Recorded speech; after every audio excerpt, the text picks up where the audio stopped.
The overcast foot is sometimes called an overedge foot. Though foot styles may vary slightly, they work essentially the same way. This foot is used to add a seam finish at the edge of a seam allowance.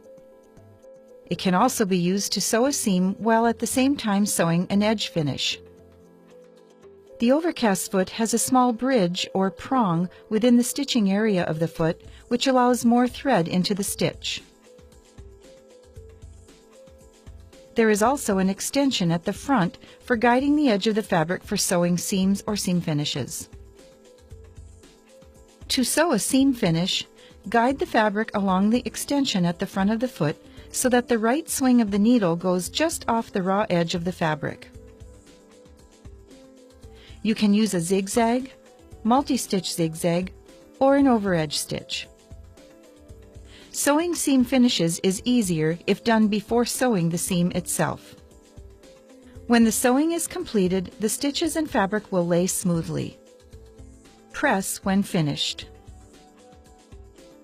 To sew a seam and seam finish simultaneously, set the machine for an overedge or slant overedge stitch.